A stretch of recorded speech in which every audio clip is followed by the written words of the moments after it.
Gravação iniciada, presidente. Ok, Fabiana, obrigado. Colegas, após o intervalo, vamos dar seguimento à nossa sessão de julgamento do período da manhã, do dia 10 de março de 2021, e vamos dar seguimento julgando o item 253 da pauta, 253 do contribuinte Geraldo Narime Júnior. Geraldo Narime Júnior, item 253 de minha relatoria. Também é questão envolvendo o livro caixa. Esses processos envolvendo o livro caixa, geralmente eles são demorados para julgar, né? Eu destaquei em amarelo no meu voto o que eu acho mais relevante, o que eu vou ler, é um resumo do voto. Eu acho que vai dar certo. Eu vou fazer um resumo do relatório, daí já passo para o voto, tá? Vamos começar. Trato processo de auto de infração referente ao exercício 2008, ano calendário 2007. Foram apuradas as seguintes infrações: dedução indevida de despesas de livro caixa, omissão de rendimentos e falta de recolhimento de imposto de renda pessoa física, devido a título de carnê-leão. Cientificado da autuação, o contribuinte apresentou impugnação. A impugnação foi julgada pela DRJ no Rio de Janeiro e, por unanimidade de votos, a turma julgadora qual concluiu pela sua improcedência. O contribuinte foi cientificado da decisão de primeira instância e interpôs recurso voluntário, no qual reproduz ipsis literis as alegações da impugnação e acrescenta apenas o seguinte quanto à aplicação cumulativa da multa de 75 com a multa isolada de 50%. De plano, a acumulação das multas contraria a súmula CARF 105. Ele cita essa súmula aqui. E aí diz, a finalidade de ambas as multas, né, é a mesma, qual seja punir o contribuinte que não recolheu o tributo em determinada situação. No presente caso, no caso presente, caso fosse aplicada alguma penalidade, certamente seria apenas a multa isolada, pois é uma penalidade específica para o caso de não recolhimento dos valores mensais carnê-leão. Então ele questiona a aplicação cumulativa da multa em acréscimo à reprodução integral da impugnação. É o relatório. Das alegações recursais. Como o contribuinte reproduz em seu recurso a impugnação, eu reproduzo no meu voto a decisão de primeira instância com a qual eu concordo. E eu vou ler só a parte que interessa aqui para o nosso julgamento. Na decisão de primeira instância, a decisão de primeira instância relaciona as despesas com terceiros, sem vínculo empregatício, despesas com aluguel, água, esgoto, energia solar, telefone, e despesas que a DRJ entendeu desnecessárias. Vamos lá. Despesas com terceiro sem vínculo empregatício. Esse contribuinte aqui, ele tem consultório odontológico e tem mais de uma sala, tem várias salas de consultório odontológico, tá?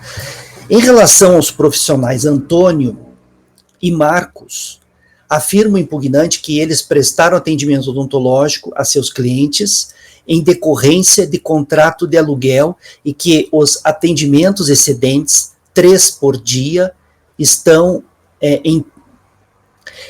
e que seus atendimentos excedentes, 3 por dia, deixa eu ler de novo aqui. Em relação aos profissionais Antônio e Marcos, afirma o impugnante que eles prestaram atendimento odontológico a seus clientes, em decorrência de contratos de aluguel, e que seus atendimentos excedentes a 3 por dia, excedessem 3 por dia, então o impugnante deveria pagar aos mesmos pelos demais atendimentos. É assim, ó, esse Antônio e o Marcos, eles alugaram as salas para atendimento odontológico, tá? E o aluguel seria 3 atendimentos por dia para os clientes do contribuinte, tá? Se excedessem 3 atendimentos, aí o contribuinte pagaria eles pelo atendimento excedente, entendeu? Faria um pagamento. E aí esse pagamento ele deduz o livro caixa como despesa paga a terceiros, né? Só que é o seguinte, colegas, esse tipo de despesa paga a terceiros por trabalho, por prestação de serviço realizada com habitualidade, só é possível se houver vínculo empregatício. E em relação a esses 2 profissionais, não havia vínculo empregatício. Então, a DRJ manteve a glosa, a fiscalização glosou por esse motivo, a DRJ manteve a glosa e eu também mantenho a glosa, tá? Não existe vínculo empregatício entre esses 2 profissionais, tá? Verifica-se ainda que foram glosadas despesas com Caroline Oliveira Cambeu e Ana Paula Ferreira, tá? A Ana Paula teria prestado apoio auxiliar de escritório e a Caroline teria prestado serviço de auxiliar de limpeza, tá? E as despesas, segundo o livro caixa, somente teriam se iniciado em setembro do ano calendário. Aí diz a DRJ o seguinte: ora, se as despesas não existiam nos 8 primeiros meses do ano calendário, é de se concluir que não estão presentes os critérios de normalidade, usualidade, necessidade e pertinência. E desse modo, a DRJ entendeu que não ficou demonstrado que seriam despesas necessárias, tá? E ela mantém a glosa e eu acompanho a DRJ. Despesas com aluguel, tá? Na verdade, é despesa com o imóvel aqui, tá? Ele juntou no título tudo: água, esgoto, energia, telefone, basicamente despesa com esses imóveis. Eu destaquei ali, ó, são 3 imóveis, tá? Um na rua Brás Pascoal e 2 na rua General Osório, número 530, tá? Tem um parecer normativo, número 60, aplicado pela fiscalização, que diz assim: quando o imóvel é alugado e é utilizado como residência e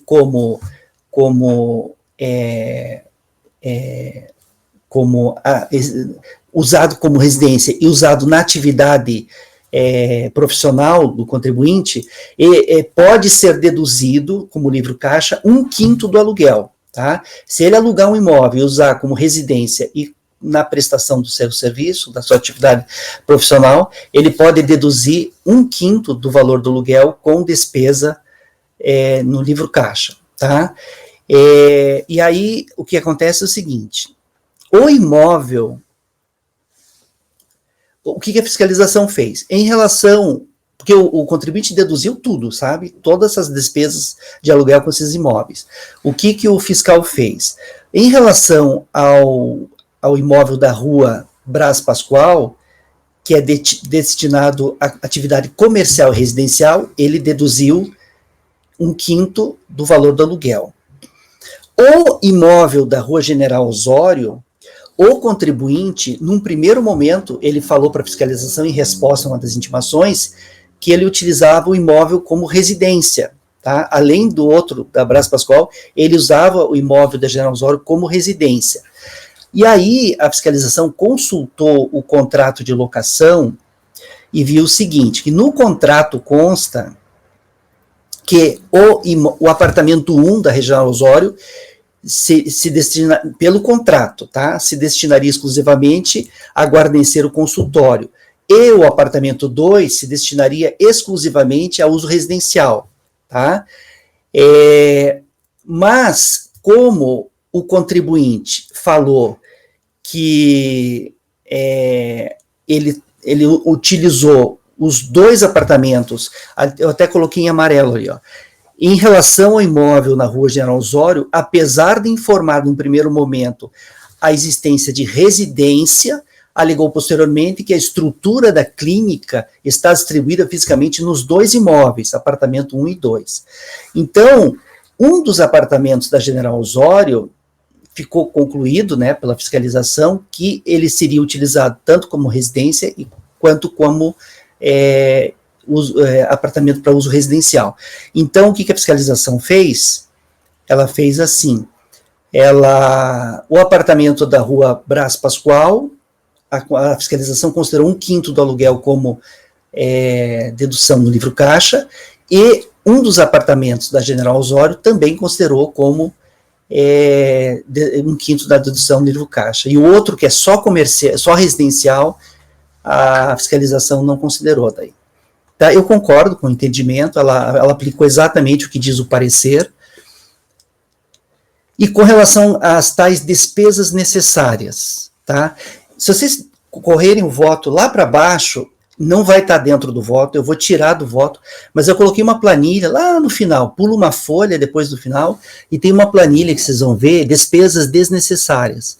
Reparem ali que tem, despesa de estacionamento, Associação Paulista, estacionamento, Associação Paulista, basicamente é isso, né, despesa, Associação Paulista, e tal. E no meio ali, vocês vão ver que tem, no dia 19 de setembro de 2007, tem despesa com pipoca, vela, copo e aperitivo, tá?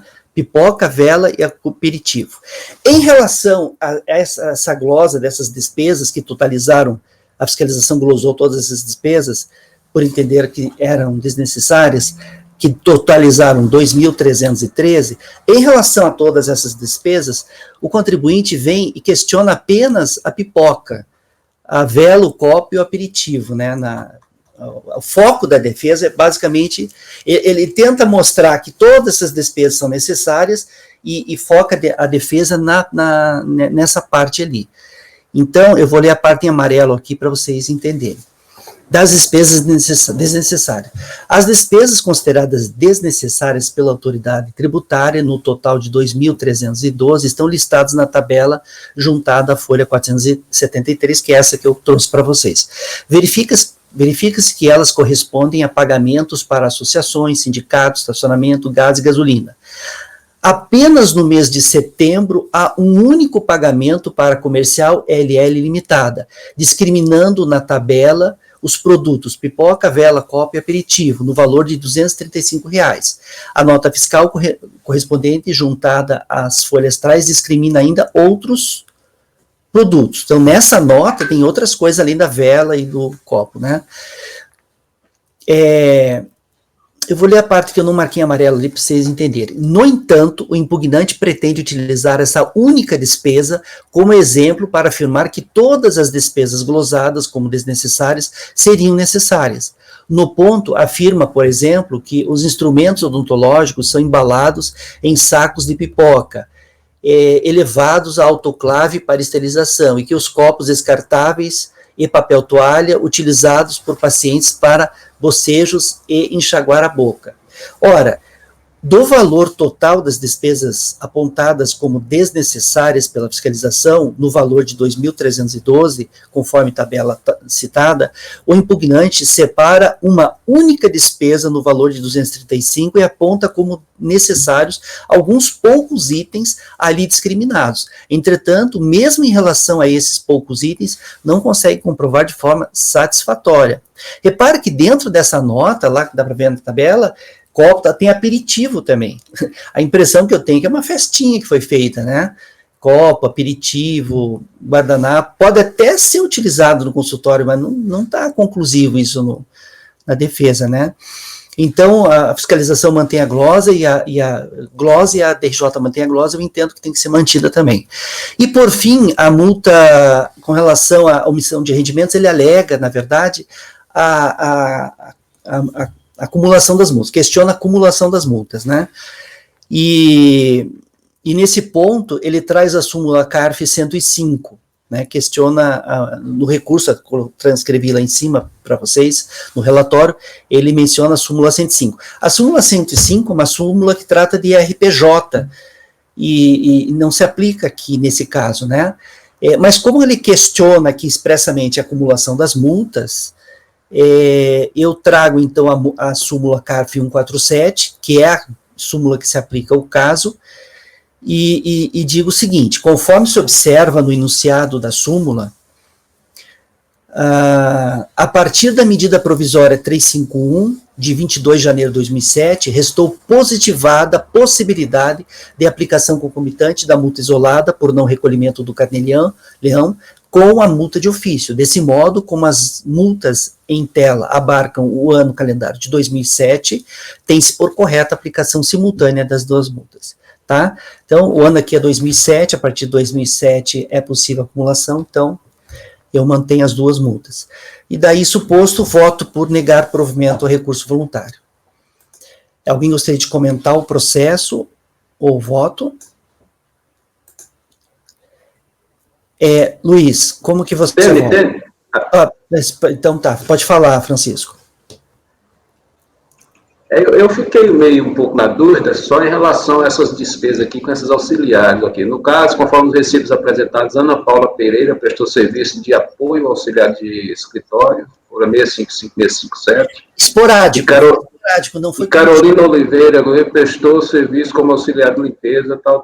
De fato, não há como os elementos da testar a necessidade das despesas de auxiliar de escritório, auxiliar de limpeza, de consultório, de odontologia, até porque as referidas despesas somente se iniciaram em setembro do ano calendário, conforme o certificado do livro Caixa número 46. Ora, se as despesas não existiram nos 8 primeiros meses do ano calendário, é de se concluir que não estão presentes os critérios de normalidade. Eu não estou concordando com essa inferência aqui, de se não teve no início, implica não ter lá no final do ano. Porque eu já vi muitas situações de consultórios que o próprio odontólogo, em algumas circunstâncias, ele faz tudo. Outras situações, ele contrata uma pessoa para ajudar em algum momento, em alguma situação. Então, eu estou entendendo que essa justificativa aí, por si só, não me parece razoável. Porque não teve antes disso, então não é normal. Porque a normalidade que eu entendo é da atividade. Ora, se você tem ali, é normal você ver no escritório, no consultório, você vê um auxiliar dentista. É normal você ver uma pessoa na recepção para atender telefone para isso. Tá? Então, pelo menos aqui eu não vi assim, questionamento em desconstituir a atividade. Mas a normalidade foi a partir do momento que não teve antes. E até porque dedução, todos nós sabemos que o contribuinte ele não é obrigado, é uma faculdade, né? Ele pode ter despesa e não deduzir. Ele simplesmente pode não ter tido antes. Então, não me parece que, nesse ponto específico aí, que está razoável esse ponto aí da decisão de origem. Tá. Em relação a essas despesas aí, né? Só para vocês saberem, a despesa com a Caroline, que foi auxiliar de escritório, foi de R$ 60,00 em setembro, R$ 100,00 em outubro, e R$ 80,00 em novembro, e R$ 20,00 em dezembro. E com a Ana Paula foi R$ 550,00 em novembro, e R$ 550,00 em dezembro. Então, aí tem essa questão da diferença aí de valor da primeira, porque a outra tem uma regularidade ali, né? Agora... Regularidade de 2 meses, né? Não, eu digo de valor. Mas, de certa forma, se para ser um serviço prestado, se fosse uma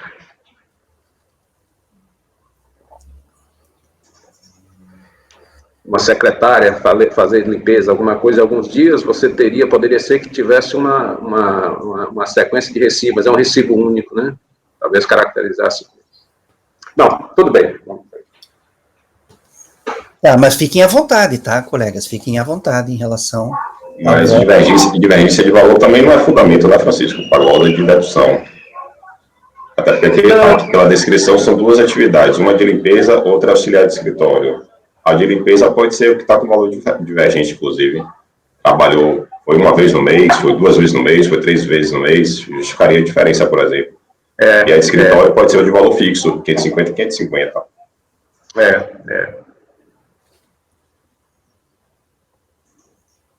Tá. Podemos votar, então. Luiz, como você vota? Voto. Gregório. Eu vou divergir para reconhecer a dedução dessa despesa em relação a Caroline e Ana Paula Ferreira. Ok. Francisco acompanha a divergência? Acompanho. Renata?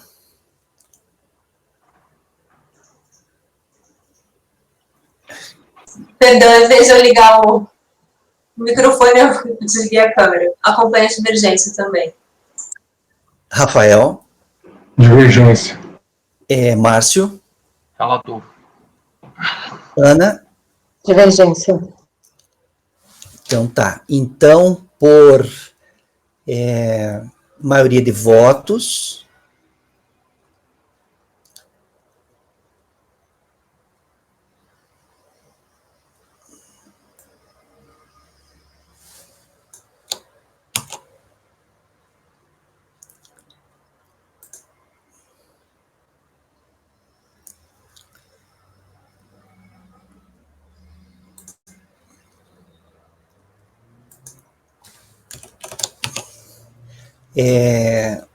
Francisco, o Gregório abriu a divergência, mas como você até levantou a questão, posso designar você como para fazer o voto vencedor? Tudo bem? O Gregório já tem os 2 votos vencedores. Pode ser? Sim. Agora, essa questão de voto vencedor, eu até vou fazer uma consideração. Eu acho que só aproveita isso quem faz muitos. Se Gregório faz uma quantidade, mas não faz até atingir aquela... Porque tem uma parte aí, não é aquela questão de horas. Se você faz tempo, ninguém aproveita. Mas o problema... Eu estou colocando que às vezes é interessante, que, como o Gregório já fez muito, porque isso aí é um parágrafo, né? Se ela achar interessante... É que para você aproveitar, você tem que fazer, do jeito que o CARF entende que tem que aproveitar, você tem que fazer mais de 40 votos vencedores. É uma quantidade muito grande. Muito mais. Aí é 3 horas, né, por voto. Aí, veja, é capaz do sujeito fazer lá 40 votos vencedores, e aí, sei lá, por algum motivo sai do CARF e teve esse trabalho todo e não conseguiu aproveitar, né? Se fosse poucos, assim, se cada voto vencedor pudesse aproveitar, aí era... Mas nesse caso, eu não sei se... Você não, quer... Eu só estou colocando porque só quem aproxima disso aqui é Gregório, né? Mas não tem problema não, eu faço sim. Porque é uma meta quase impossível de alcançar essa quantidade de votos vencedores.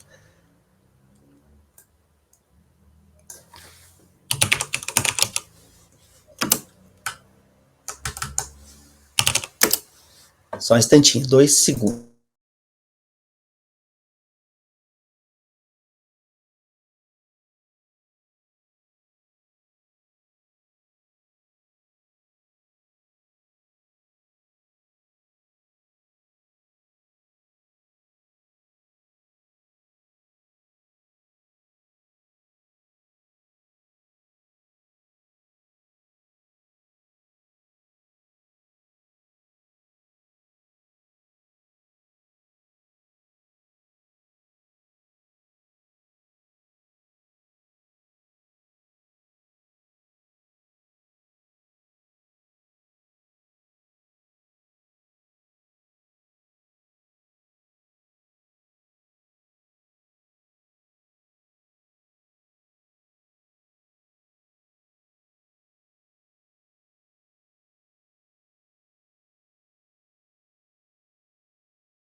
Ok, colegas. Então, ficou assim a decisão. Para o item 253, do contribuinte Geraldo Narime Júnior. Acordam os membros do colegiado, por maioria de votos, em dar provimento parcial ao recurso voluntário para restabelecer a dedução a título de livro caixa referente às despesas com Caroline Oliveira Cambeu, e entre parênteses eu vou deixar os valores com os meses, e Ana Paula Ferreira. E, entre parênteses, vou deixar os valores. Ponto. Vencidos os conselheiros Márcio e Dene, que negaram provimento ao recurso. Designado E Luiz acompanhou o relator. Ah, verdade, você acompanhou, né, Luiz? Desculpa. Verdade. Então, vencidos os conselheiros Luiz, Márcio e Dene, que negaram provimento ao recurso. Designado para redigir o vosso vencedor, o conselheiro Francisco.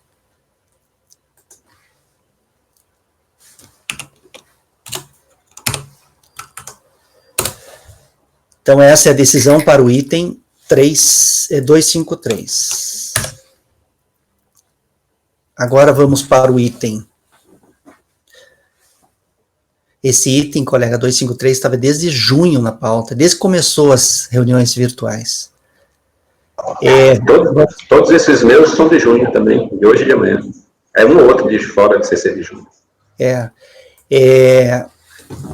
Então vamos ao item agora 254 da pauta, da contribuinte Maria Gorete de Camargo. Item 254, Maria Gorete de Camargo, de relatoria. Na verdade, são dois processos, né? É o 254 e 255 da mesma contribuinte. Você vai fazer na ordem, Francisco?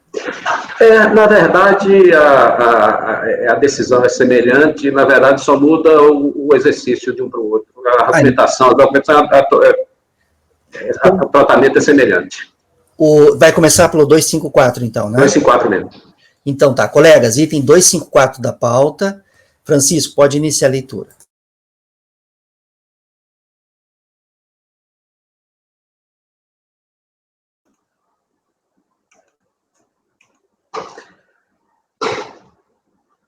Trata-se de recurso voluntário interposto contra a decisão de primeira instância que julgou improcedente a impugnação apresentada pela contribuinte com o fim de extinguir crédito tributário decorrente da goza de dedução do livro Caixa, referente ao ano calendário 2004. Eu vou estar destacado aí em vermelho, na sequência, como a gente tem colocado desde o início, na parte do relatório, eu vou trazer aqui para o recurso voluntário, que é o recurso voluntário, a recorrente alega.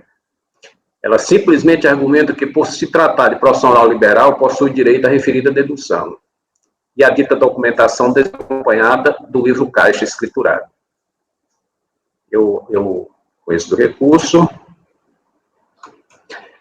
E aí, quanto à documentação apresentada, eu trago, está destacada em vermelho, e aí vou trazer aqui, ler esse entendimento. Contudo, tanto em suas respostas, tais como nós fizemos nos outros, tal como fizemos nos outros casos, né, contextualizei, né, e agora venho. Contudo, tanto em suas respostas ao termo da fiscalização, como por ocasião da impugnação, a hora recorrente não carregou aos autos fatos e documentos, aí se incluindo o livro Caixa, plausíveis de ser considerados, ainda que incompletos, os quais pudessem ser complementados na seara recursal, conforme excesso da decisão recorrida neste termo. Aí eu trago, foi a 27, aí eu trago aqui o trecho de decisão. Ó. A contribuinte não correu aos autos documentos comprobatórios das receitas auferidas e das despesas incorridas. Não houve apresentação de cópia do livro Caixa, onde tais receitas e despesas deveriam estar escrituradas. Desse modo, não sendo comprovado por meio de documentação hábil e idônea, as deduções de despesa do livro Caixa pleiteadas na declaração de ajuste anual devem se manter agora nos exatos termos em que é efetuada. Aí, em função desse contexto, eu trago aqui para minhas inferências. Aí eu começo aí do que está posto, está destacado nele aí, ó. Nesse pressuposto, não se vê nos autos qualquer prova de que referida documentação foi apresentada fora do prazo legalmente previsto em face de impedimento causada por força maior ou porque pretenda contrapor ou fundamentar fato superveniente, razão pela qual dela não toma conhecimento. Aí eu ainda faço um adendozinho. Ademais, referidos documentos vieram desacompanhados do respectivo livro Caixa devidamente escriturado. E aí, a dedução do livro Caixa em si, eu passo, aquela fundamentação que nós já vimos nos outros votos, essa síntese no final, e aí eu vou para as conclusões. posta assim a questão, passa a análise do caso concreto. Preliminarmente, como visto no relatório, o sujeito passivo exerce o ofício de técnico em contabilidade, atividade profissional geradora dos rendimentos, de cuja base tributável foram deduzidas citadas despesas. E aí eu vou, como nada de novo veio aos autos, eu acompanho a decisão de origem, e aqui eu trago excerto dos trechos lá, onde a gente vê aqui que, nesse caso aqui, desse exercício, a contribuinte declarou 122.210 de rendimento tributável e um livro caixa de 110 e 500 e alguma coisa. E aí ela apresenta aqui, na verdade, eu transcrevo também, a documentação que ela apresenta, cópia de boleto bancário da Prefeitura de Jundiaí relacionando o pagamento de licenças de atividade, no caso técnico e contabilidade, cópia de boletim bancário relativo ao pagamento de entidade do Conselho Regional de Contabilidade, cópia de certidão cadastral de organização contábil em nome de Maria Goretti, cópia de certificação de matriz de alteração de INS relativo ao escritório de contabilidade. Ou seja, na verdade, ela apresenta uma documentação provando que exerce o ofício de contabilidade, mas ela não apresenta documentação provando a despesa em si, e muito menos o próprio livro caixa. E aí eu fecho aqui. Assim entendido, já que nem mesmo o livro caixa devidamente escriturado consta nos autos, mantém-se referido à autuação exatamente como decidiu a origem. É como voto. Aí, ante o exposto, nego o provimento ao recurso interposto. É como voto. Ok, Francisco. Colegas, em relação ao item 254 da pauta, o conselheiro relator está votando no sentido de negar o provimento ao recurso voluntário. Alguém gostaria de comentar o voto do relator, o processo? Não? Luiz, como você vota?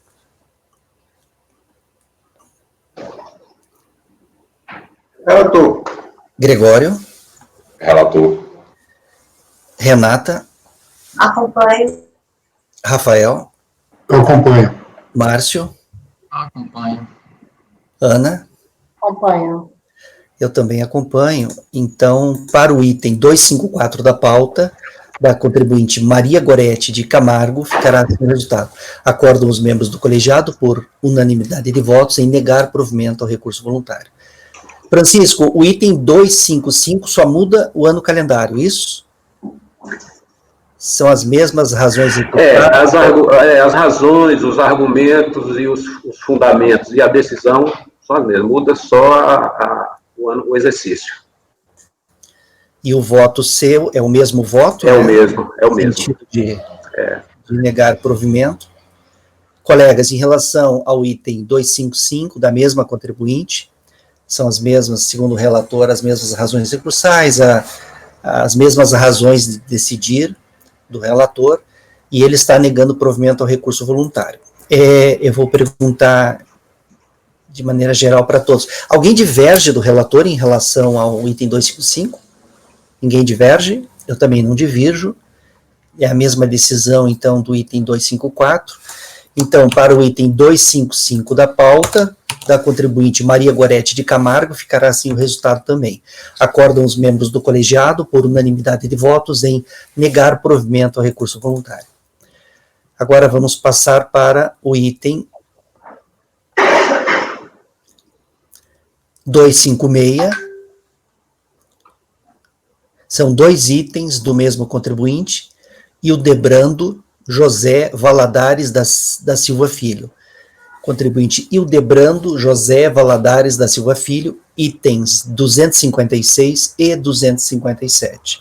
Ambos de relatoria do conselheiro Márcio. Você vai começar pelo 256, Márcio? 256.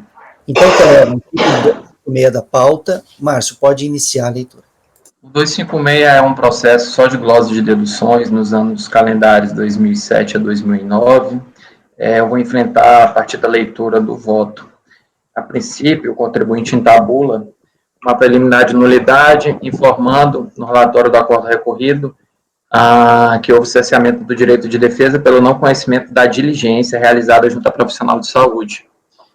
Então, ele fala, assim, de despesas médicas supostamente pagas a profissional de saúde que não reconheceu a prestação de serviços nem o recebimento dos pagamentos. O trecho grifado tem fundamento no termo de verificação fiscal, mais especificamente nesse trecho.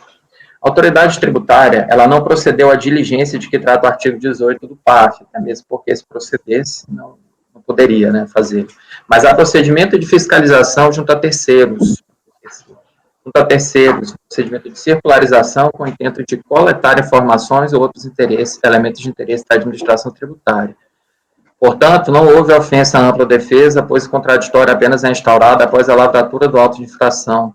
Assim, não está a fiscalização obrigada a intimar o sujeito passivo do resultado das ações de coleta de informações no curso do procedimento de fiscalização, tendo inclusive permissivo da súmula CAF 46, que autoriza o lançamento de ofício sem a prévia intimação do sujeito passivo. Se caso, competiria ao contribuinte a produção da prova em sentido contrário. Tem um microfone aberto. A circularização perante a profissional de saúde, apresentando comprovante hábil e idôneo, nota fiscal de prestação de serviços e prova de pagamento, não tendo feito no caso concreto. Então, eu rejeito essa arguição preliminar.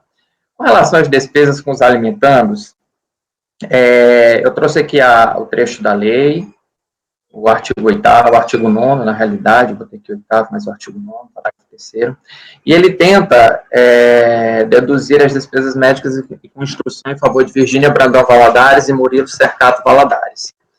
Só que, para deduzi-las, elas precisam estar expressamente previstas na sentença judicial, acordo homologado judicialmente ou escritura pública.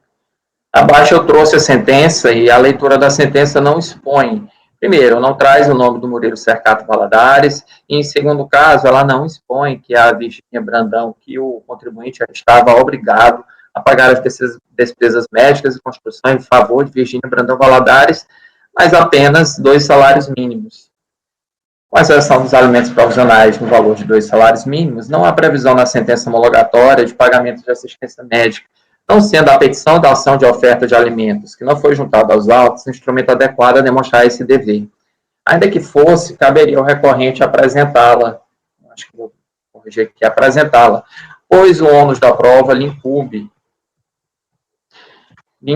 quanto ao fato constitutivo de seu direito, não cabendo a conversão do julgamento em diligência para suprir esse ônus probatório. Explico o porquê, já que não é medida necessária.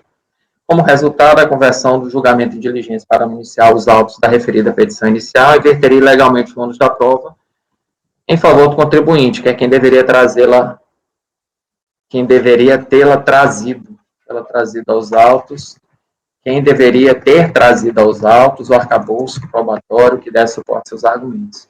Assim eu indefiro a glosa, assim eu mantenho, deve ser mantida a glosa das despesas médicas da alimentanda Virgínia Brandão Valadares.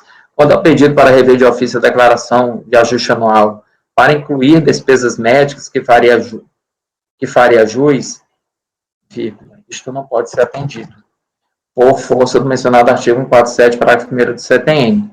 O preenchimento da declaração de ajuste anual de responsabilidade do sujeito passivo que deve prestar à autoridade administrativa espontaneamente, rendimentos, despesas, bens, direitos, ônus e dívidas reais, não tendo esse conselho competência para a inclusão das despesas médicas que deseja o contribuinte, que não estavam incluídas originalmente. Então, eu também rejeito esse pedido paralelo. Com relação às despesas com livro caixa e previdência privada, o contribuinte, ele não, na decisão de primeira instância, ele não havia anexado nada. Agora, ele trouxe o extrato da Brasilprev, que não foi trazido nem no procedimento fiscal, nem na impugnação. Mas, a respeito desse extrato, ainda que nós pudéssemos questionar sua validade como prova apresentada apenas no recurso voluntário, não houve nenhum aporte a justificar deduções com previdência privada no período da autuação, no período que ele traz, que é de 1 a 12 de 2008, enquanto o extrato de 1 a 12 de 2010 não é objeto do lançamento, daí porque também mantenho a indedutíbilidade dessas despesas.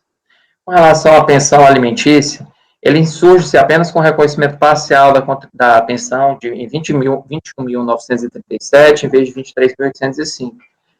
A autoridade julgadora explica se tratar de 13º salário, pensão judicial incidente sobre 13º salário, que é verba submetida à tributação exclusiva. E, nesse sentido, eu acolho os argumentos da autoridade julgadora, também defiro, portanto, considero procedente a glosa.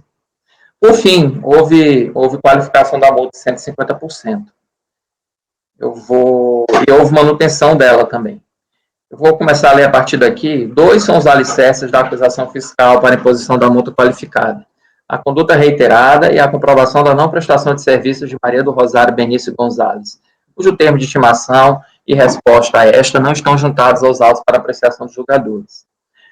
A rigor, apenas uma dedução é comprovadamente inverídica, porém, a prova disso não está presente nos autos. Quanto às demais deduções, o contribuinte, intimado a comprová-las, esforçou-se para tal e teve reconhecida a dedutibilidade de pensões alimentícias e de despesas médicas com alimentandos, não havendo uma imprestabilidade das declarações de ajuste anual. Contudo, aliás, melhor dizendo, além do mais, não houve a adequada especificação de qual conduta haveria sido cometida pelo contribuinte para atrair a qualificação da multa. Sonegação, fraude, conluio, com a indicação genérica do artigo 44, inciso 1º e parágrafo 1º da Lei 9.430. Para que haja imposição de multa qualificada, imprescindível a comprovação de qual conduta proibida fora cometida pelo contribuinte e não a menção genérica, até para garantir a não preterição de defesa do contribuinte. Fiscalização também precisa demonstrar a ação ou a omissão dolosa nos termos de cada tipo, escrito na Lei 4.502. Entretanto, isto não ocorreu.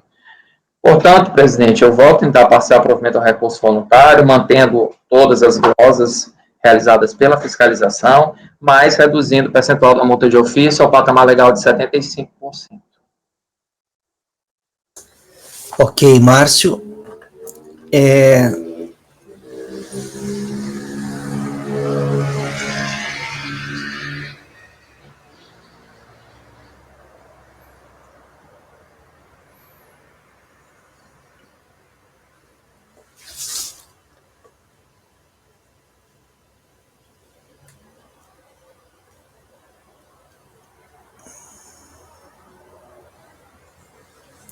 A justificativa para a qualificação da multa foi a prática sistemática de pleitear deduções não comprovadas em 3 anos calendários consecutivos, demonstra que o contribuinte agiu com dolo, objetivando deduzir a base de cálculo do imposto, de modo a aumentar indevidamente o valor a ser restituído.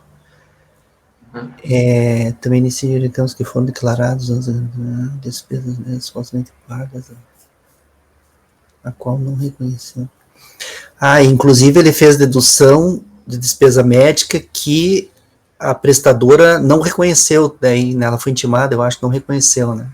Isso, não reconheceu, mas não foi trazida aos autos a intimação e nem a resposta da prestadora. Foi apenas mencionado no termo de verificação fiscal. Uhum. Apenas tá. Não estou disputando a veracidade, eu entendo a fé pública do agente fiscal, mas eu não sei o teor também que foi apresentado nesse caso. E eu acho que essas provas deveriam ter sido municiadas pela fiscalização a contento. Eu também, mesmo que tivesse, não seria por causa de uma prestadora de serviço que eu reconheceria esse intento de fraude que você citou. Eu acho que está mal fundamentado mesmo. A qualificação da multa exigiria um esforço maior de interlocução para poder qualificar a conduta do contribuinte dentro de um dos tipos previstos na Lei 4.512. Ok.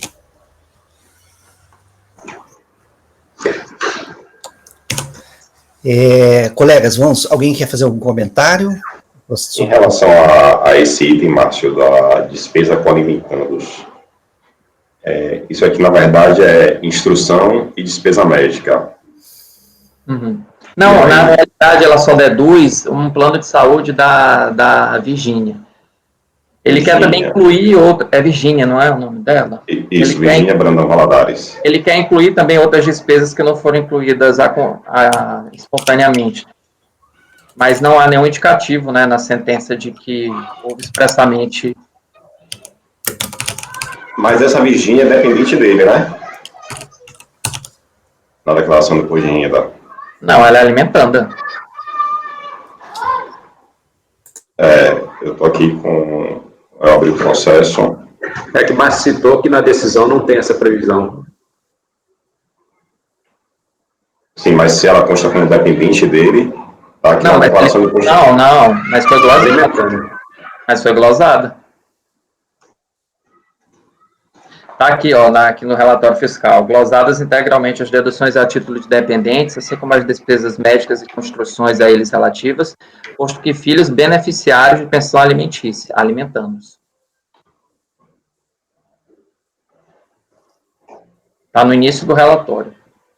Logo abaixo de uma tabelinha que faz assim, dedução indevida, eu acho que está na página 3, no início da página 3.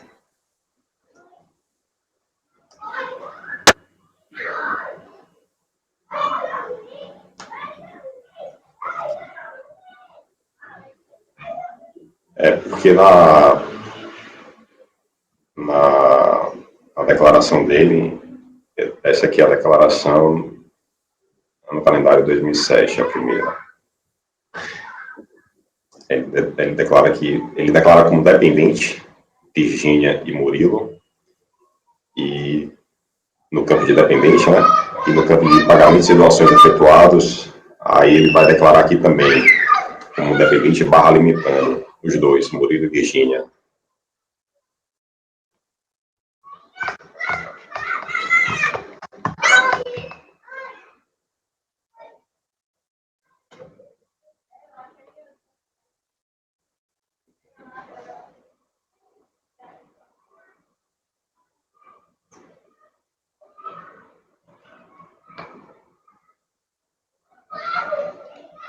Presidente, eu vou querer uma vista de mesa desse processo.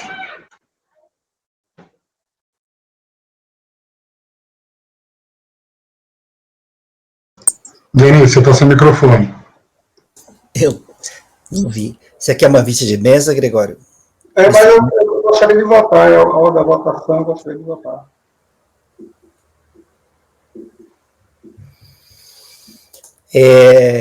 Luiz, como você vota? Eu divido o relator apenas quanto à desqualificação da multa qualificada. E dá provimento ao recurso, isso? E nega provimento ao recurso, isso? Exatamente. Nego provimento ao recurso. Aí o próximo a votar é o Gregório. Você pede uma vista de mesa, né, Gregório? Então tá. Depois eu colo lá o processo, viu, Gregório? Depois que eu fizer esse outro, eu colo esse. Baixei aqui.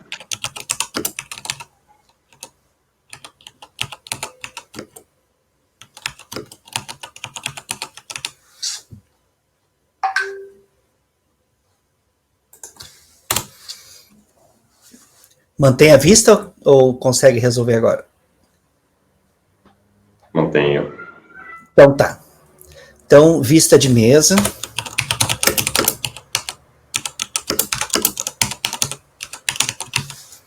Vista de mesa para o Gregório.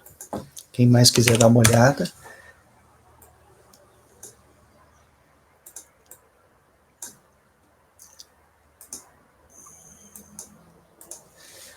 O outro processo só muda o ano calendário? Não, sim, muda o ano calendário, tem as mesmas matérias de deduções, mas tem uma omissão de rendimentos de ação trabalhista, decorrente de ação trabalhista. Tá. Acho que vamos fazer, então, esse, porque daí no dia da vista é só essa questão que o Gregório vai... Pode ser. Né? Então tá, colegas, vamos fazer agora... Mas eu teria que ler mesmo, né? Eu faço a leitura do voto, aí se precisar de pedir vista, pede. Eu vou fazer, então vamos passar agora ao item 257 da pauta, do contribuinte Hildebrando José Valadares da Silva Filho, também de relatoria do conselheiro Márcio. Márcio, pode iniciar a leitura. Tá bom. A diferença desse voto para o outro, então vai ter as mesmas glosas, né, de deduções, despesas coalimentandas, previdência privada e FAP. Não houve qualificação da multa nesse caso, foi até mais um dos motivos porque eu rejeitei a qualificação da multa no anterior, porque senão ele qualificaria também nesse. Afinal de contas, se tratam das mesmas deduções, das mesmas despesas. Mas tem um diferencial que é essa omissão. Eu vou ler essa omissão, que é um assunto meio complexo, porque tem muito pedido relacionado a ele. Então, muitos são os argumentos arregimentados pelo contribuinte. O primeiro, o IRPF já estaria fixado na decisão judicial homologatória da reclamatória trabalhista. B, o ônus da retenção é do Banco do Brasil. C, a correção monetária das contribuições previdenciárias não tem natureza salarial. D, houve exclusão apenas do FGTS em valor menor do que 9.280. E são dezenas de verbas e muitas delas não têm natureza salarial. F, os honorários advocatícios mais a perícia contábil importaram em 77 mil. G, inclusão do RPF complementar.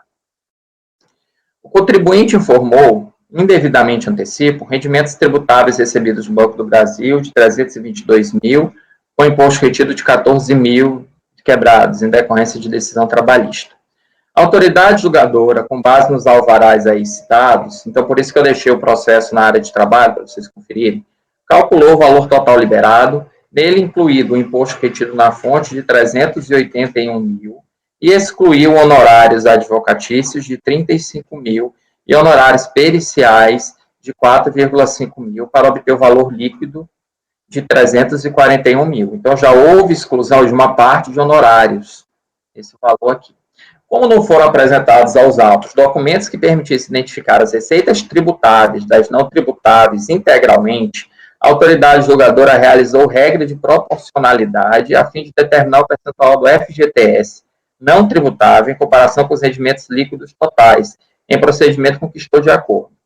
A folha 41, o documento intitulado Recolhimento Imposto de Renda, referente ao alvará 12 de 2006, segrega as verbas tributáveis daquelas verbas não tributáveis, não havendo nos autos documento equivalente para o alvará de 5 de 2006, eis a razão da autoridade julgadora ter procedido da maneira que fez. Destaco que não é a natureza salarial da rubrica recebida que determina a inclusão do campo de incidência do imposto sobre a renda, mesmo porque o fato gerador deste tributo é a aquisição de disponibilidade econômica ou jurídica de renda de proventos da bem do 43 do CTN. A tributação independe da denominação dos rendimentos, títulos ou direitos, da localização, condição jurídica ou nacionalidade da fonte, da origem dos bens produtores da renda e de forma da percepção das rendas ou proventos, bastando para a incidência do imposto, benefício por qualquer forma ou qualquer título, no termo da Lei 7713. Adicionalmente, o artigo 176 do CTN consagra o princípio da legalidade em matéria de isenção, de maneira que a isenção de verbas trabalhistas do campo de tributação depende de permissivo legal, como o artigo 6º da 7713, independente, repito, da natureza salarial ou não da verba trabalhista percebida. O ADI SRF número 5 de 2005 excluiu também do campo de incidência licença-prêmio e férias não gozadas. Com base no exposto, não existe fundamento legal para afastar adicionalmente a parcela de contribuição previdenciária 559, que é porque não se sabe exatamente do que se trata, senão do que o contribuinte esclarece. Não há nenhum documento no auto que seja minucioso nesse grau. Ressalto que a autoridade não excluiu o valor do FGTS em valor menor do que 9 mil como comitente contribuinte. Resgato já dito. O contribuinte declarou 322 mil, com o IR de 14.218, enquanto, como demonstrou a autoridade julgadora, os alvarás levantados totalizaram 381 mil. Do numerário, excluíram-se os honorários periciais e advocatícios e obteve-se o valor líquido de 341 mil, apartando desta quantia as parcelas não tributáveis para o total de 321 mil. De plano, portanto, percebe-se que houve dedução superior a 9.280, não apenas referente ao FGTS, como também ao aviso prévio, multa e juros, não procedendo do argumento do contribuinte. Contudo, a metodologia adotada pela autoridade julgadora deve ser revista à luz dos autos para afastar a técnica da proporcionalidade em troca da análise concreta do documento de folhas 116, referente ao alvará 5 de 2006. Então, vocês lembram que tem um alvará que está bem deduzido, bem esclarecido, e tem um outro alvará que não está. E como esse outro alvará, ele tem, de certa forma, uma maneira de nós excluirmos as rubricas, eu tomei a liberdade já de antecipar a exclusão da licença-prêmio, diferença de aviso prévio, FGTS mais multa, FGTS mais 40 mais 20, enfim, tudo aquilo que estivesse relacionado com aviso prévio, licença-prêmio e FGTS, do ponto de vista de rúbrica. Nessa hora, eu até pensei na conversão do julgamento de diligência, hipótese que estou aberto, para analisar exatamente o conteúdo dessas rubricas. Continuando, improcedente o desejo do contribuinte de ter deduzido honorários advocatícios de 77 mil. Porque o recibo de 27 e 28, no total de 39.500, que já foi deduzido, não corresponde ao depósito em conta em favor de Marcos Wilson Fonte de 49.500. A2, o sujeito passivo confessa que o advogado Jamil Cabuz Neto não apresentou o recibo no valor de 32 mil. Não existe prova se houve erro material no recibo do senhor Marcos Wilson Fontes, ou, do contrário, se os 10 mil foram depositados com outra finalidade que não os honorários referentes à reclamatória trabalhista tratada. Também está ausente o recibo do senhor Jamil Cabuz Neto, ainda que não haja dúvidas de que tenha sido, né, de que tenha sido advogado da parte. Tem prova de que ele foi advogado, só não tem um recibo. Nesse caso, o ônus cabe ao contribuinte, eu não vou resgatar essa matéria que a gente já falou no anterior. Já os argumentos de que o IRPF estava fixado na decisão judicial homologatória e não poderia ser objeto do lançamento, e de que o ônus legal pela retenção e recolhimento era do Banco do Brasil, são inaplicáveis, pois referentes à antecipação do imposto devido, que deve, ao final do ano calendário, ser apurado em obediência às normas legais vigentes. Por fim, eu estou de acordo com a dedução do IRPF complementar de R$ 723, que ele trouxe à prova nos autos. E com a última parte, por força do recurso extraordinário 614.406 do Rio Grande do Sul, eu apenas imponho a tributação mês a mês, ao invés da tributação consolidada no ajuste anual. No restante do voto, do processo, tem as despesas com alimentantes, tem as despesas com livro caixa, não houve a multa qualificada, portanto, eu voto em dar parcial provimento para que sejam excluídas da infração do rendimento as rubricas, aí eu cito as rubricas, para que seja deduzido o IRPF complementar e para que a tributação se dê mês a mês com base nas alíquotas correspondentes ao caso concreto, por se tratar de rendimentos recebidos acumuladamente. Ufa, é como eu voto. Naturalmente, vai haver um pedido de vista do Gregório por se tratar de matéria comum, né, as despesas com alimentantes. Mas antecipo também a abertura, se alguém quiser propor uma conversão do julgamento de diligência. Eu não entendi necessário, porque as rubricas são muito claras em se tratando de licença-prêmio, aviso prévio, FGTS, mas se houver necessidade, também não me oponho. Tá. Colegas, em relação ao item 257 da pauta, o conselheiro relator está votando por dar provimento parcial ao recurso voluntário, para que sejam excluídas da infração os rendimentos referentes às rubricas licença-prêmio e diferença de aviso prévio, produtividade, diferença licença-prêmio, FGTS mais multa de 40%, FGTS mais multa de mais 40%, mais 20% sobre aviso, FGTS mais 40%, mais 20% sobre gratificação sem, não sei, licença-prêmio e reflexo, aviso prévio e horas extras.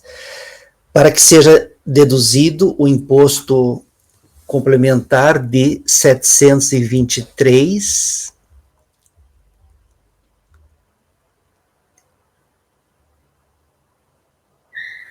E para que seja aplicado também o regime de competência, para deixar bem claro, em vez do regime de caixa. Esses 723 essa dedução, essas verbas todas, ou é outra coisa? Não, isso aí é a compensação do IRPF complementar, que ele traz um GPS, ele traz uma DARF, um DARF, e não tinha sido deduzido oportunamente. Mas todas essas verbas vão poder ser melhor escrutinizadas, já que esse processo vai ser em vista de mesa também, aí vocês podem bater esses valores. A gente vai ter que redigir melhor ali, porque não dá para entender direito. Sem dúvida, está meio confuso mesmo. Eu posso botar A, B e C também. Para A, B e C, entendeu? Perfeito. Vamos lá, pessoal. Luiz, como você vota? Esse processo eu vou dar uma olhada também, eu vou aproveitar a vista de mesa e...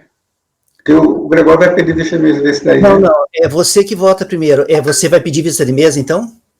Eu fiquei meio confuso com o voto do relator, eu vou dar uma mais calma. Então, vista de mesa. Reconhece que tem situações, mas o voto reflete o caso também é bem confuso. Por causa de 2 alvarás, pela não apresentação da documentação que seria adequada para a resolução da... Se alguém quiser votar, fica à vontade. Eu vou só dar uma lida com mais calma no voto. Eu continuo dizendo, se alguém quiser também converter em diligência, eu não me oponho. Até por isso também que eu quero dar uma olhada. Então tá, colegas. Itens 256 e 257, vista de mesa. Ok? Agora vamos passar para o item 258 da pauta, do contribuinte José Aparecido dos Santos. José Aparecido dos Santos, item 258 de relatoria do Rafael. Rafael, pode iniciar a leitura. Ok.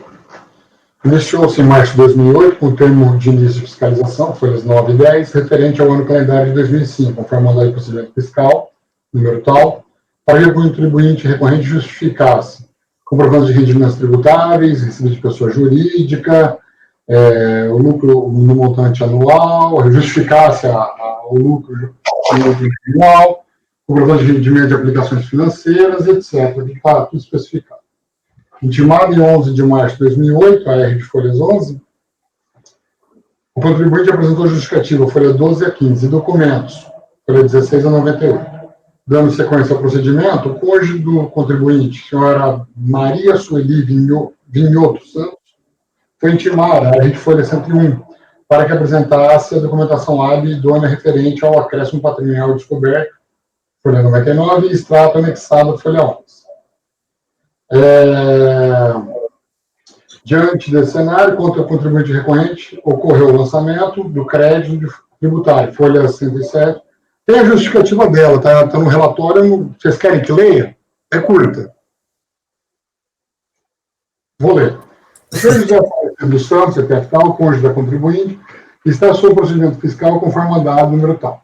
Os trabalhos fiscais apuraram o acréscimo patrimonial descoberto no mês de dezembro de 2005. Conforme demonstrado na planilha anexa, no montante de R$ 208 mil. R$ 208.784,58. Como os cônjuges formam uma unidade familiar e a variação patrimonial foi apurada em bens comuns ao casal, os seus rendimentos líquidos foram considerados para dar suporte à aquisição realizada. Assim, no caso de constituição de crédito tributário, a mesma será arrolada por sujeição passiva solidária, conforme disposições do artigo 124 da Lei 5172 de 1966. Por essa razão, e nos termos do artigo 927 do Decreto 3.099, fica você intimada, no prazo de 20 dias contados do recebimento deste, apresentar a documentação hábil e idônea que justifique o acréscimo patrimonial descoberto, demonstrado conforme a planilha anexa relativo ao ano calendário 2005. Diante desse cenário, quanto contribuinte recorrente, ocorreu o lançamento do crédito tributário, pelo 107 e 114, vindo a ser intimado em 3 de 7 de 2008, a R de folha 115. Também foi lavrado o termo de sujeição passiva solidária, folha 123, contra a esposa do contribuinte, senhora Maria Sueli Vinhoto Santos, em 30 de junho de 2008, e intimada em 30 de 7 de 2008, folha 124. Tempestivamente, em 1º de agosto de 2008, o contribuinte recorrente apresentou impugnação e recibos entregues declarações de imposto de renda dos anos calendários 2006 e 2007.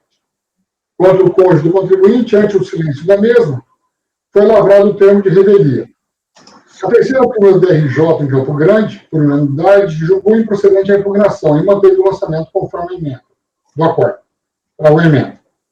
Dessa decisão, o contribuinte foi intimado em 29 de 4 de 2010, a rede folha 175, e apresentou recurso voluntário, sem outras razões do relatório. O recurso voluntário é tempestivo e atende demais requisitos de admissibilidade, assim será conhecido. Da nulidade da juntada posterior ou ausência do mandado procedimental. Alegada nulidade do presente lançamento pela suposta ausência do mandado de procedimento fiscal, ainda que juntado aos autos antes do julgamento pela DRJ, tem entendimento pacífico, inclusive nessa turma, conforme os autos 18050, 008473, 2008-91, que, por oportuno, adoto como razões de decidir nos termos transcritos. Vocês querem que leia essa decisão aqui ou não precisa? Acho que não precisa, não. No presente caso, o mandado do procedimento fiscal foi juntado pela 159. Assim, não vislumbra qualquer nulidade, seja um procedimento, seja no acordo em primeira instância, razão pela qual vou no sentido de negar provimento à nulidade alegada. Termo de revelia da senhora Maria. Em recurso, o contribuinte recorrente ataca o lavrado termo de revelia emitido contra a responsável solidária, senhora Maria Sueli, cônjuge do próprio recorrente. Todavia, a regra mencionada responsável não apresentou impugnação. Vou corrigir essa redação aqui, tá? Correr vermelho aqui. Todavia, a regra mencionada, o responsável não apresentou impugnação, razão pela qual foi lavrado o termo. Nesse sentido, destaque previsto no Decreto 70.235, de 6 de março de 72, artigo 17 e o 21. Soma-se a tal fato previsto no Código de Processo Civil, o artigo 6º do CPC de 73, vigente à época, que fala que ninguém poderá pleitear em nome próprio direito alheio, salvo quando autorizado por lei. E reproduz o do CPC atual no seu artigo 18. Assim, não há como admitir a impugnação e o recurso voluntário apresentados pelo contribuinte recorrente em prol da responsabilidade solidária, salvo em caso de cancelamento do lançamento. Nesse sentido, voto por manter a responsabilização solidária do cônjuge rebelde. E acréscimo patrimonial descoberto. Eu trago aqui a legislação. Acontece que as razões recursais são cópia fiel da impugnação, inclusive o recorrente não abriu novas razões de um recurso voluntário perante a segunda instância, limitando-se a reproduzir os argumentos da impugnação em sua integralidade. E nesse caso aqui, eu adoto a decisão da DRJ como razão de negar provimento ao recurso voluntário, também nesse que faço exposto, voto no sentido de negar provimento ao recurso voluntário.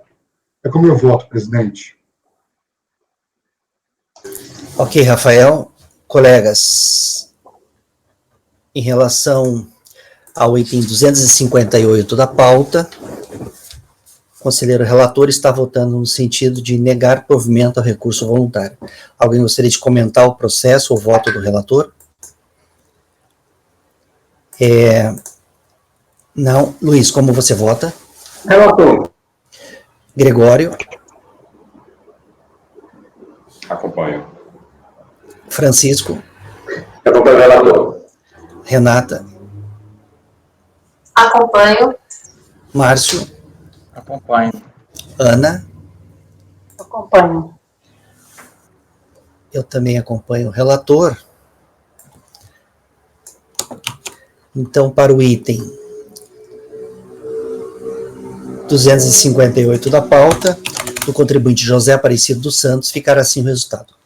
Acordam os membros do colegiado por unanimidade de votos em negar provimento ao recurso voluntário. Vamos passar agora para o item 259 da pauta, do contribuinte Schengenter, item 259 de relatoria do conselheiro Márcio. Márcio, pode iniciar a leitura. Os próximos 4, então, são de minha relatoria. Eu não sei se eu vou conseguir julgar os 4, provavelmente não. Alguns são muito carne de pescoço mesmo. Nesse caso aqui, é um acréscimo patrimonial à descoberta decorrente de uma ação, uma operação que foi desenvolvida no âmbito do COAF, Ministério Público, tanto mais. Vou direto ao voto, porque eu trago sempre as questões deduzidas pelo contribuinte no início. Preliminar de legitimidade passiva.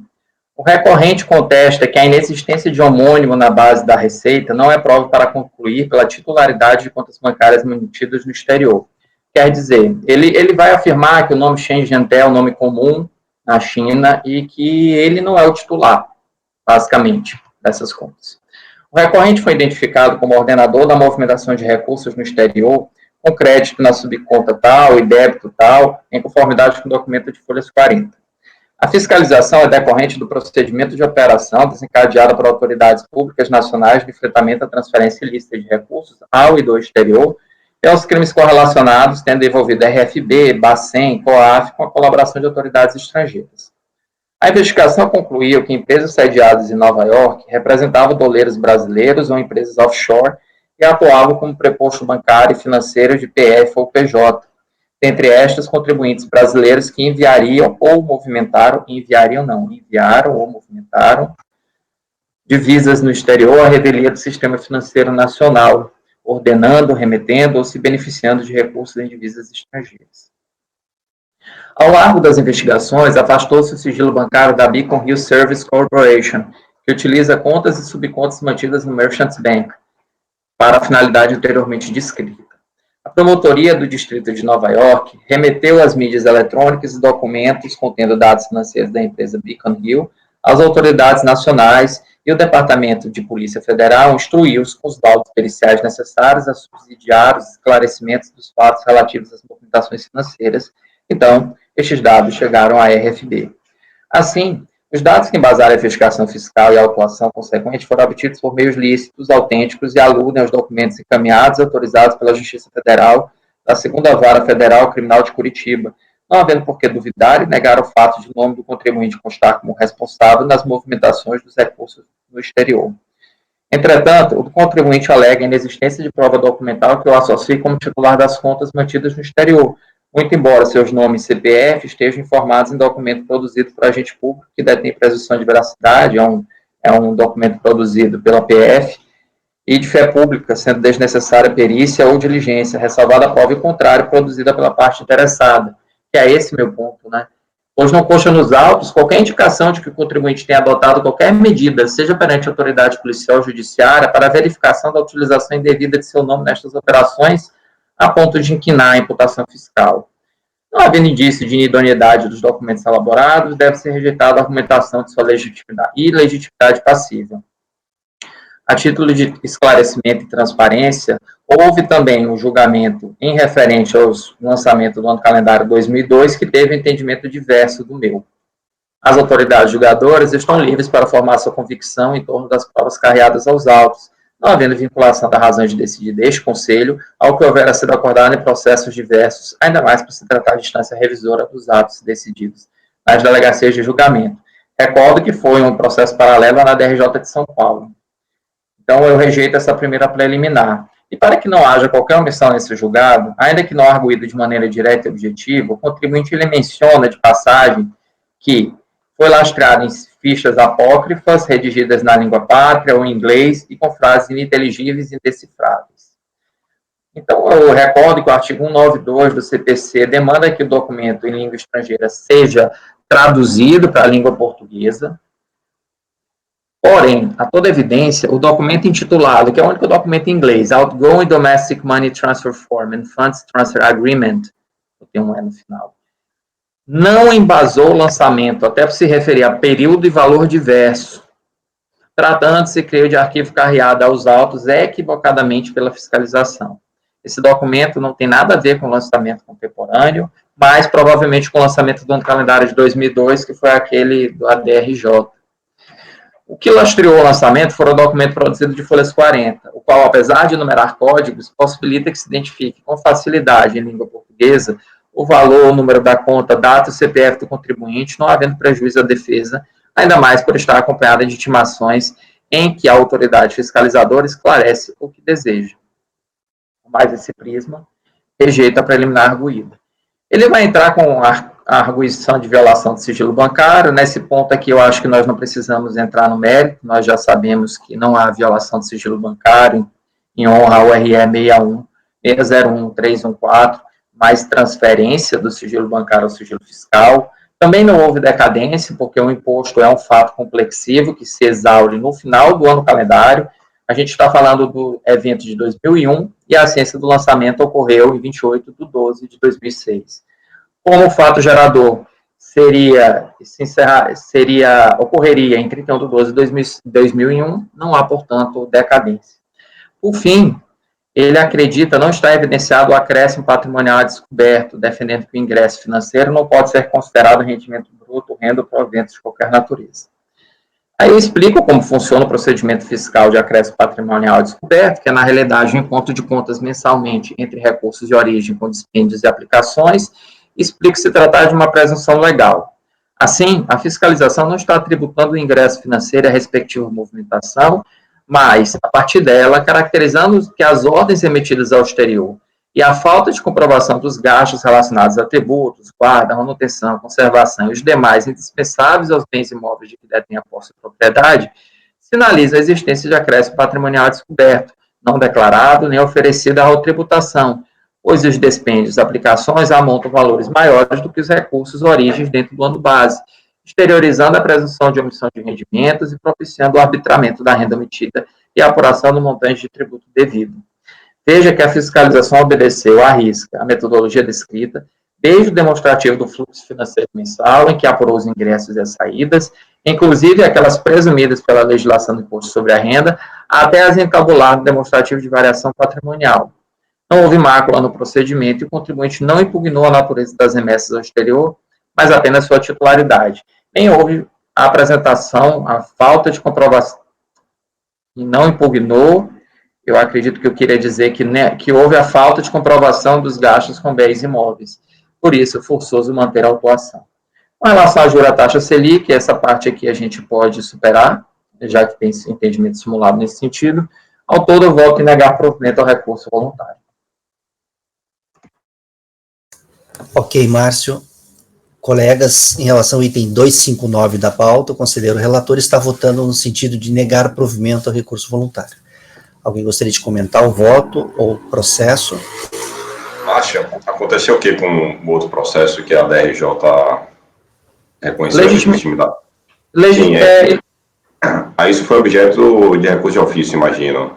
Porque você só trouxe o número do acórdão, eu não consigo pesquisar pelo número do acórdão. Eu não sei, eu confesso que eu não sei te dizer, não. Eu só tenho a decisão, porque a decisão foi trazida por ele. Não foi uma decisão que eu busquei. Esse acórdão está no processo, então, da DRJ? Ele cita, sim, na sua defesa. Ah, ele cita, mas ele não traz o acórdão. Não, eu não tenho... Como é que a gente pode acessar esse acórdão, né? Não sei se ele consta, se ele é publicizado. Não. E eu não sei te dizer se houve recurso de ofício, porque a quantia exonerada deveria, pelo menos se fosse a época do lançamento, talvez superior a 1 milhão, mas esse alto aqui, ele foi de quanto? Ele foi de 196 mil, então talvez não tenha ocorrido recurso de ofício. Então, supõe-se que aquele outro de 2002, que só tinha um lançamento, foram 3, né? Foram 3. Eu acho que não deve ter alcançado a alçada.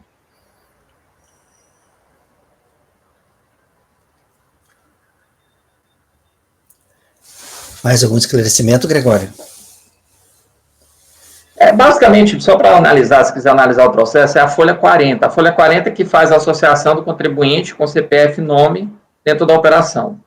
É o único documento trazido aos autos que faz essa vinculação de nome e CPF do contribuinte, que é a principal base da defesa dele.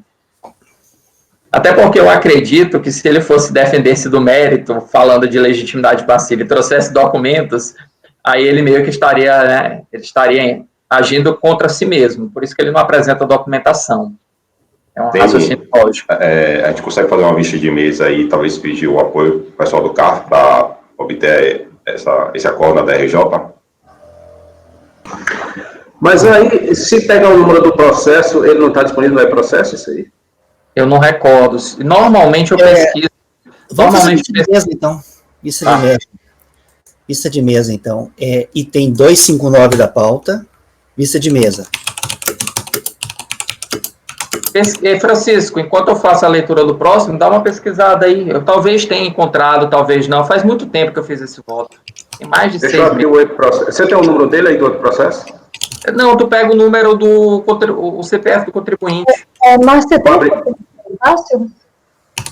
Eu vou abrir aqui. CPF? Oi, Ana. CPF, você tem o e-mail? Tenho na capa do processo, só um minutinho. Deixa eu pegar aqui o processo. Passa por e-mail para ela. Ou coloca no grupo do WhatsApp, também facilita.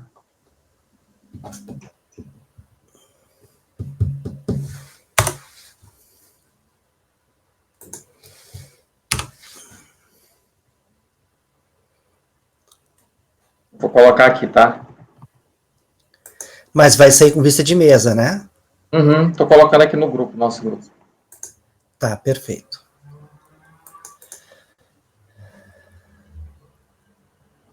Vamos lá para o próximo? Vamos.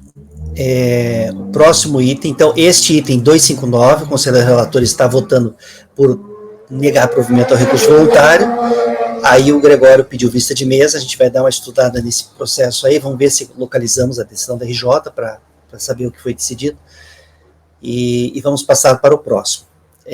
O próximo seria o item 260, do contribuinte Antônio Diniz de Azambuja. Antônio Diniz de Azambuja, item 260 da pauta, também de relatoria do conselheiro Márcio. Pode iniciar a leitura, Márcio. Esse é mais simples, porque ele é pontual. Então, ele vai rejeitar toda a tese da depósito bancário de origem não comprovada, e ele vai defender a não incidência do imposto sobre a renda na contratação de empréstimos por intermédio de uma de suas empresas. Basicamente, esse é o coração da autuação. Eu vou resgatar a decisão de primeira instância, já que ele reiterou, mas eu vou fazer considerações ao final, justamente falando desse ponto do empréstimo. Com base na alegação de depósitos bancários de origem não comprovada não constituírem renda, já entendimento consolidado, que se estabelece uma presunção legal, artigo 42, de que esses depósitos caracterizariam, sim, a aquisição de disponibilidade econômica ou jurídica, o fato gerador do imposto de renda. Não entrar nesse pertinente, vai estar no acórdão do contribuinte. Bem, em relação à parte do empréstimo, eu vou começar a ler aqui. A partir desse ponto, o impugnante, durante o procedimento fiscal, eu estou na página 6. Assim como na fase litigiosa, deixa claro que o recurso decorreu de transferência da FS Promotora de Vendas, empresa que possui, para sua pessoa física. Acrescenta que, para tanto, a PJ tomou um empréstimo junto ao Banco Luso Brasileiro. Compulsando a documentação acostada, verifica-se que há verossimilhança na alegação de que houve a tomada de empréstimo pela pessoa jurídica, embora inativa, junto ao Banco Luso Brasileiro. Contudo, nada há que esclareça a natureza da operação de transferência dos valores da PJ para a PF. A explicação dada à fiscalização de que foi tomado para liquidar pendências de pessoa física não esclarece que título foi transferido o montante. Impede pré-lecionar que, de fato, empréstimo tomado e declarado adequadamente não é passivo de tributação. Contudo, o empréstimo não foi contratado pelo impugnante, mas por PJ. Assim, não há que se falar em tributação e não tributação pelo IR, vez que a natureza da operação de transferência continua não provada. Destaque-se igualmente que não foram declarados tais recursos. Montante de 900 e tantos mil, informado como isento não tributável, conforme explicação do contribuinte à fiscalização, foi erro de digitação, pois se refere à distribuição de lucros da LA Consultoria. Assim, diante das considerações, temos como não atestada de forma hábil e idônea a origem do recurso depositado. Subsiste, portanto, a infração lavrada.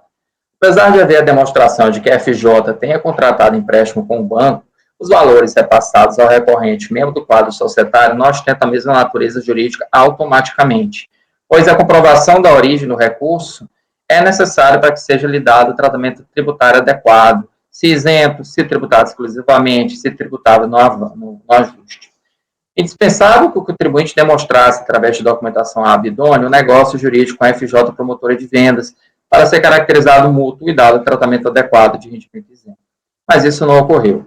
Não houve a prova da formalização do negócio entre as partes, com a apresentação de contrato.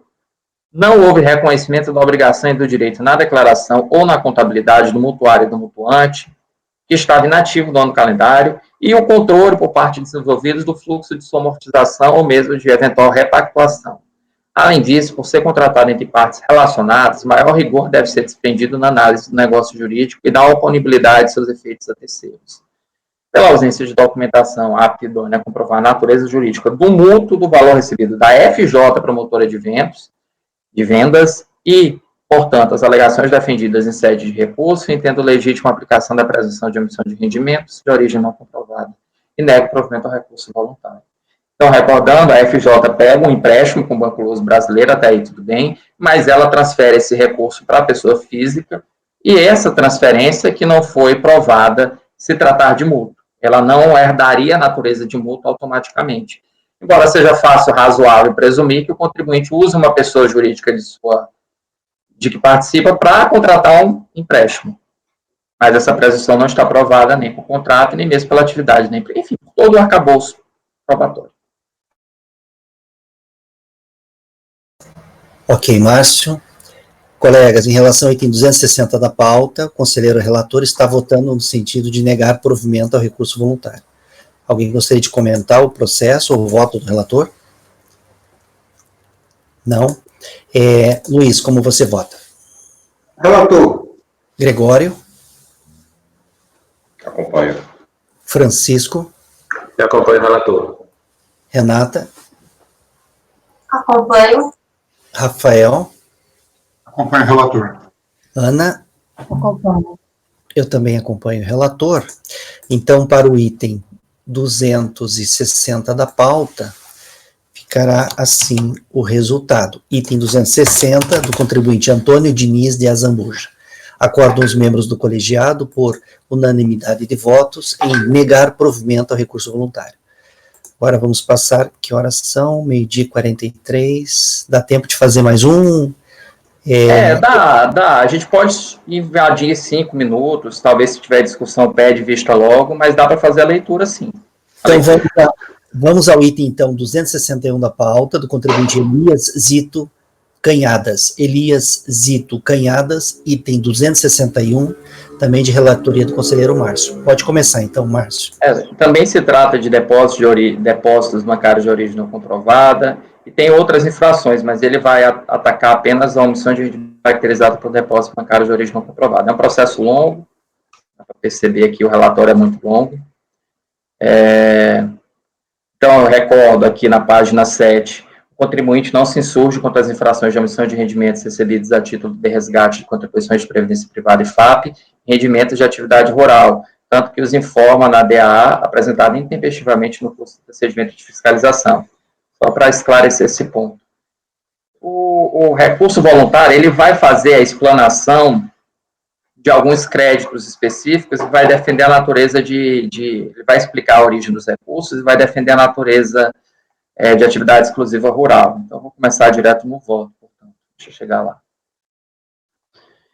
Questão preliminar, ele acredita que o lançamento está viciado pela ausência de ateste expresso da autoridade administrativa da indispensabilidade antes da solicitação de extratos e análise de contas bancárias.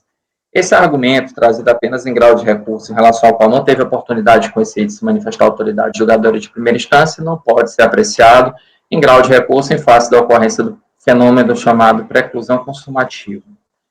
Eu trago aqui, eu não vou adentrar nesse ponto e eu não conheço a questão preliminar. Eu fiz essa parte aqui a título informativo sobre esse requisito da indispensabilidade para exigir o RMF, mas que nesse caso não aconteceria porque foi um pedido realizado direto ao contribuinte. Mas eu acho que eu vou tirar essa explanação, esse esclarecimento, não vejo pertinente mantê-lo. A origem dos recursos. Ele parte do entendimento de que a identificação da origem de cada recurso resume-se à identificação do depositário. Equívocos recorrente, aí eu gosto muito desse texto do Gregório, que é, na verdade, a origem é a fonte, o valor, a data e, principalmente, a forma inequívoca a que títulos créditos foram efetuados. É o propósito, o entendimento desse conselho, como no exemplo retirado do voto vencedor desse acórdão citado. Comprovar a origem, logo, não é apenas indicar quem depositou ou creditou, mas esclarecer a natureza da operação financeira para que os órgãos do contencioso administrativo decidam se referido ingresso é ou não tributável. A coincidência de datas e valores, que estabelece análise individualizada, a coincidência decorre do parágrafo 3º, que estabelece análise individualizada. Assim, identificado o depósito ou crédito de conta bancária, este cabe comprovar com documentação idônea a origem do lançamento. É natural esperar que o contribuinte apresente documentação com nota fiscal do produtor rural, por exemplo, que ateste o recebimento desta quantia na data em questão, e não prova de depósito em valor inferior ou data diversa. É evidente que o contribuinte também pode comprovar, através de conjunto probatório indiciário, a origem do recurso, mesmo quando não houver correspondência inequívoca de data e de valor, desde que as provas aduzidas permitam ao julgador firmar sua convicção. Desta feita, comprovar a origem dos recursos a despeito do entendimento do contribuinte, mais do que explicar a identidade do depositante ou do creditante, exige também revelar a natureza da operação, até para decidir contra a tributação. Trago aqui o artigo 36 da 9.784, que é que impõe ao contribuinte a prova dos fatos que tem alogado. Quanto aos créditos de 99.000 e 277.000, o contribuinte insiste na declaração do Departamento Financeiro da Atora Alimentos, a qual entende deter presunção de veracidade. E, caso houvesse dúvidas quanto a isso pela autoridade julgadora, esta deveria haver procedido diligência. Exemplifica o conteúdo de uma das declarações. Então, aqui é uma declaração. Declaração a quem possa interessar que efetuamos uma transferência via TED no valor de 99.000 a favor de Elias Zito Canhadas, a título de adiantamento de compra de amendoim. Como bem decidido no acordo recorrido, o instrumento particular não dispensa o contribuinte do ônus da prova, nem opera efeito contra terceiros, por não haver registro público, é o que dispõe o Código Civil. Ainda que admitíssemos a oponibilidade das declarações particulares sem o registro público entendêssemos que as transferências ocorrendo para adiantamento na compra de amendoins tratam-se de rendimentos tributáveis, logo inexistente fundamento para serem excluídos da base de cálculo da autuação fiscal, o que só seria possível se a comprovação fosse realizada na fase de fiscalização, oportunidade que, se fosse o caso, o contribuinte seria tributado especificamente na atividade rural. Tendo ocorrido em sede de fiscalização a identificação de depósito bancário, a devida intimação e a inexistência de comprovação da origem do recurso, cabe, em contraditório, a comprovação de não estar sujeito à tributação. Entendimento diverso permitiria que o contribuinte que permanecesse silente em sede de fiscalização fosse beneficiado em detrimento daquele que houvesse cumprido seu dever de colaboração com o fisco. Cabe destacar que na DAA o contribuinte não apurou receita bruta dos meses de abril e junho, quando ocorreram os depósitos 99.000 e 277.000. Muito menos esses valores foram lançados no livro caixa, daí porque é procedente a autuação em relação a esses valores. Em relação a essas importâncias de fevereiro, novembro e dezembro, o contribuinte alega tê-las escrituradas no livro caixa na declaração de ajuste anual. Entretanto, consulta ao anexo 1, as folhas tal, a consulta evidencia que a autoridade tributária não considerou esses dois últimos depósitos bancários na apuração do tributo devido. No que concerne a quantia 1ª de fevereiro, não há como esse colegiado acatar o argumento de que tal valor está incluído no cômputo da atividade rural. Em primeiro lugar, não houve a prova de que o valor compôs a receita de fevereiro no valor de 410.000, mas não houve escrituração no livro caixa de lançamento no dia 3 de fevereiro. Acerca dos depósitos de origem não comprovada de 67.949, ele confessa não estarem compreendidos na receita da atividade rural, mas provirem de remessa, eu não sei porque eu botei 2 pontos, provirem de remessa em pagamento por sítio e transferência do senhor Cláudio Moreno. Novamente, não houve provas a demonstrar o alegado, e em se tratando do pagamento por sítio, feito pelo Instituto Odontológico, o argumento é confissão de que a autuação está correta no particular por se tratar de rendimento tributário. Por fim, ele faz uma defesa de que, como ele tem atividade exclusivamente rural, então a presunção de omissão de rendimentos deveria observar a tributação favorecida dessa atividade. Como visto no tópico passado, ele não logrou comprovar a origem dos recursos e assim não reduziu a presunção de omissão, então ele parte do pressuposto de que o rendimento omitido que restaria era de 23.000. Independente, porém, de proporção da omissão presumida de rendimentos caracterizada por depósitos bancários em relação à receita bruta, não há base legal para desclassificar o lançamento em razão do alegado exercício de atividade exclusivamente rural. É dever do contribuinte manter a escrituração de livro caixa, que deve registrar as receitas e despesas e, consequentemente, a movimentação financeira.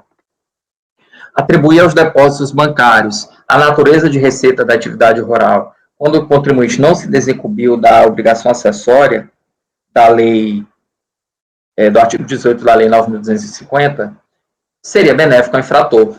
Ressalto que, no presente caso, a autoridade fiscalizadora analisou a DAA e o livro caixa e afastou da base de cálculo os lançamentos coincidentes em datas e valores neles identificados. Então, ele faz o lançamento da atividade rural. Além disso, o artigo 42 estabelece a presunção de que os depósitos bancários de origem não comprovada caracterizam omissão de rendimentos, e os de origem comprovada sejam tributados conforme a natureza dos valores percebidos. Se o contribuinte na ação fiscal tiver êxito em comprovar a natureza específica do rendimento, cabe à tributação adotar a norma prevista na legislação. Caso contrário, aplica-se a regra genérica da tributação dos rendimentos presumidamente omitidos. Logo, o fato de o contribuinte ter declarado rendimentos exclusivos da atividade rural não tem o poder de alterar a regra matriz de incidência do parágrafo 4º do artigo 42. Se assim decidisse, criar-se a situação inusitada em que os depósitos bancários de origem não comprovada são excluídos da tributação presumida, a base legal do auto de infração, aplicando-se no contencioso a tributação mais favorecida e específica para rendimentos comprovadamente oriundos da atividade rural, transmudando a incidência originária noutra incidência sem amparo legal. Decidir assim inferiria o princípio da isonomia também, pois admitiria que contribuintes em situação idêntica, enquadrados no critério material da incidência do artigo 42, pudessem ter exigência diversa no imposto devido sem base legal para tanto. Eu trouxe algumas decisões da Câmara Superior nesse sentido. Entendo correta a aplicação do regime do 42, até também pela falta de comprovação da atividade exclusivamente rural. Reaquisição de espontaneidade. Afirma o recorrente que o procedimento fiscal permaneceu 60 dias sem a prática de ato escrito, que indicasse o segmento dos trabalhos, manifestando-se apenas em 30 de junho. essa inoperância teria promovido a reaquisição da espontaneidade 8 de maio. Para melhor compreender o cenário, resgato, então, as comunicações mantidas. A ciência do auto de infração ocorreu em 17 de março. A entrega da declaração de ajuste anual e recolhimento do imposto devido ocorreram em 8 de maio. Aí houve a ciência de termo de intimação em 12 de maio. Portanto, em menos de 60 dias. Ciência do termo de constatação e de intimação fiscal número 1 em 7 de julho, também no mesmo ano. Aí eu explico, né, a base. Nos termos do inciso 1º, o início do procedimento fiscal é a data do primeiro ato de ofício cientificado ao sujeito passivo.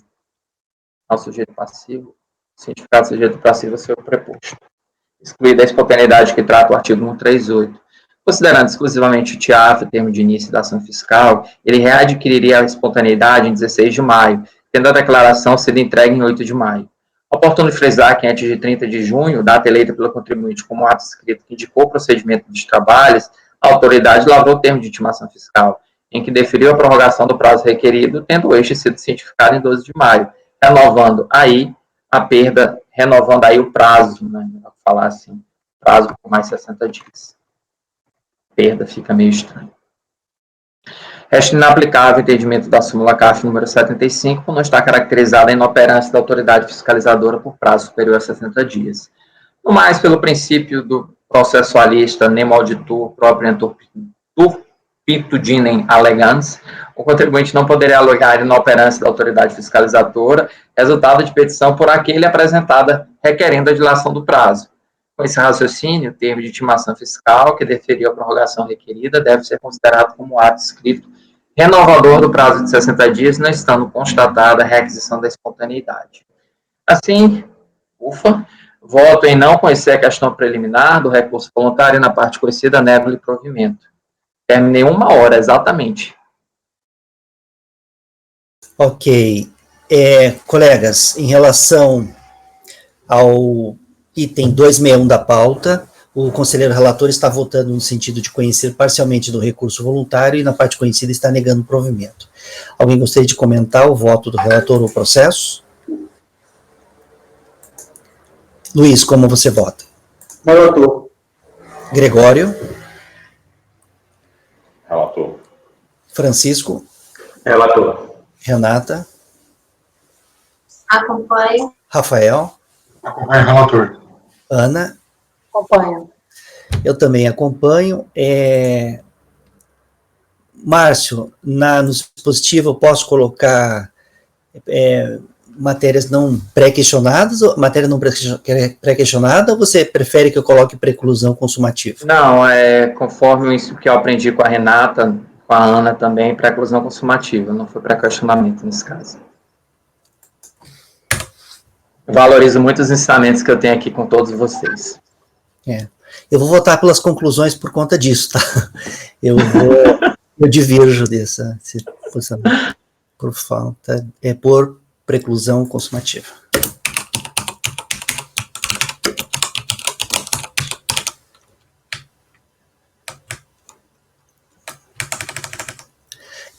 Então ficou assim, ó, acórdãos para o item 261 da pauta do contribuinte Elias Zito Canhadas.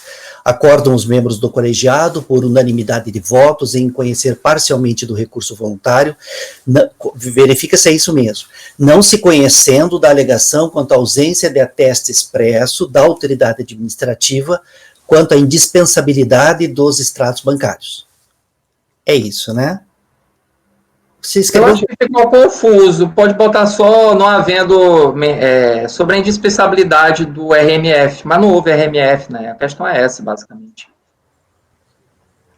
Mas acho que fica tão grande, né? Mas tudo bem, eu não me incomodo, não, eu não tenho objeção. Não se conhecendo a alegação quanto à ausência de ateste expresso da autoridade administrativa quanto à indispensabilidade dos extratos. Pode ser? Tá bom. Por preclusão consumativa, e na parte conhecida do recurso, negar-lhe provimento. Aí, Perfeito.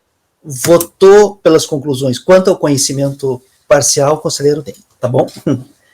Então é isso, colegas, esse foi o item 261 da pauta, agora a gente vai almoçar, e daqui 1 hora a gente retorna, então, tá bom? Rafael, Francisco e Janaína podem interromper a gravação.